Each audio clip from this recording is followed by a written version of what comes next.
Kuna mtu hapa ameniomba nitoe video kwa habari ya namna ya kutambua vile watu wanafurahia nguvu iliyoko ndani yako ama wanakukaribia.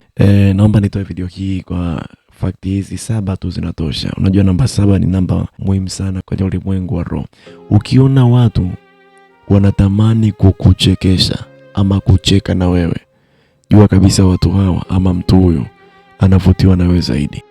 Yaani hata kama kicheko kikatokea papo watu wakawa wanacheka, afu kashangaa mtu anacheka huku anakuangalia. Yaani katikati ya watu anakutafuta akuone ili aone kama na umeshacheka.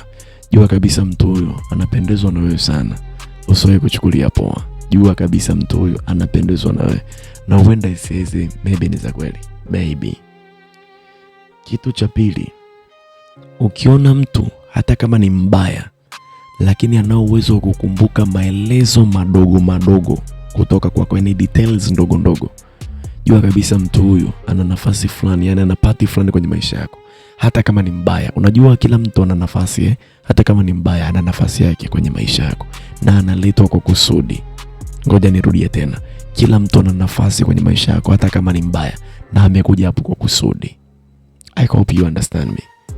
So ukiona mtu anakuwa anajua details ndogo ndogo, anaweza akakukumbusha kitu ama akakiongea kitu ama akaliongea neno ambalo wewe mwenyewe umeshalisahau ulisema galini, lakini akana uwezo wa kukuambia, jua kabisa mtu huyu ana play party fulani kwenye maisha yako. Kama unawaza watu ambao kwa upande wako, muanze na yeye. Hata kama kwa sasa unamuona kama adui, lakini muanze na yeye, mfikirie na yeye. Umeelewa? Lakini vile vile ukiona mtu anatamani kuwa karibu yako hata kama hana cha kukuambia. Sometimes anaweza akakwambia, "Oya, tupige story mwanangu." Unamwambia, "Okay, leta story." Anakwambia, "Sina, leta wewe." Jua kabisa mtu huyu kuna namna fulani, kuna connection kwenye ulimwengu usioonekana kati yako wewe na yeye. Kuna connection ambayo inamvuta karibu yako, inamsogeza karibu yako. Ni ile basi tu hana materials za kukupa, lakini akiwa karibu yako hata kama yuko kimya anaridhika, anashiba kabisa. Jua kabisa wewe ni mtu wa special, wa muhimu kwake kwa wakati huo. Hebu utumie ku light up the mood, utumie kuweka smile kwenye uso wake. I hope you get it. Ukiona vitendo vidogo vidogo mtu anavifanya kwako, anabeba kiua ambacho amekichuma njiani, anakuletea vitendo vidogo vidogo ambavyo ni kama vina spark up the mood, yani ni kama vinaleta nuru kwenye maisha yako, vinakufanya usmile. My friend, jua kabisa hii ni ishara ya upendo na haina haja ya kuelezewa sana kuliko expensive. Achana zile zawadi expensive.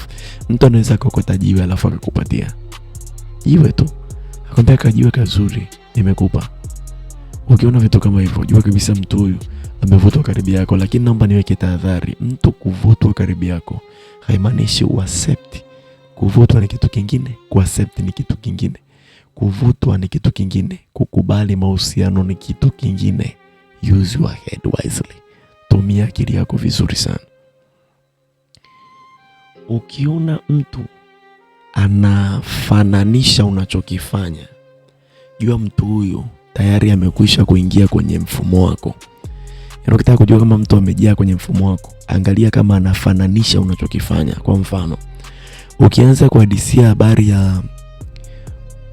ya usumbufu wa daladala za Dar es Salaam, ghafla umemaliza tu story yako naye akagusia story kama hiyo hiyo ya kwenye daladala, jua tayari ameshaingia kwenye mfumo wako.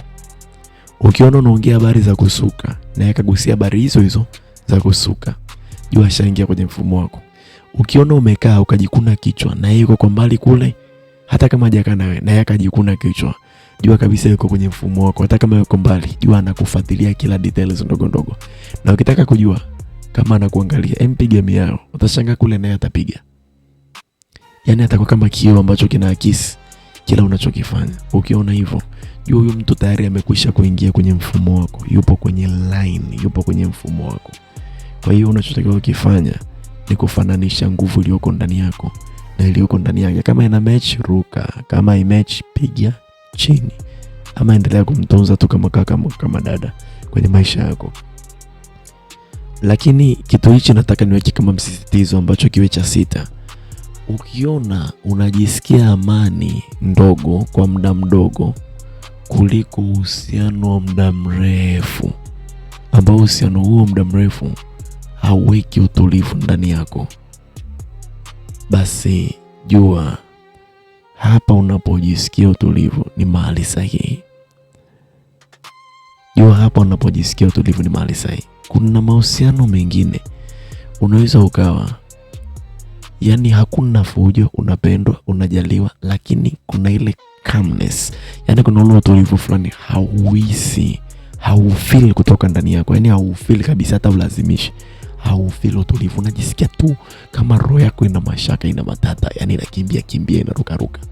My friend, haupo mahali sahihi. Na ndio maana Mario akaimba akasema hakuna matata. Mimi sipo mahali sahihi. Ndio unanielewa?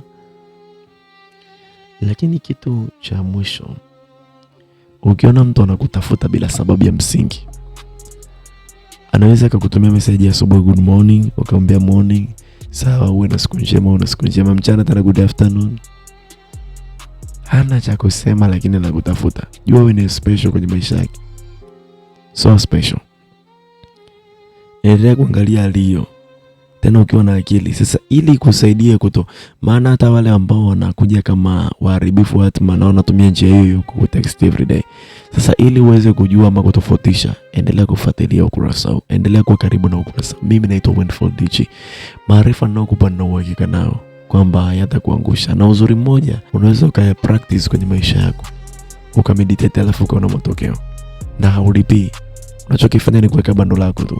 So bonyeza button subscribe, like, kisha niambie kwenye comment watu aina gani wako karibu yako na namna gani unataka kuwajua kwamba yupi ni yupi na yupi ni sahihi kwenye maisha yako. Ni mimi nakusikiliza, mimi nakusikiliza.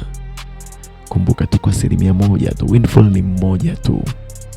TikTok, Facebook, YouTube.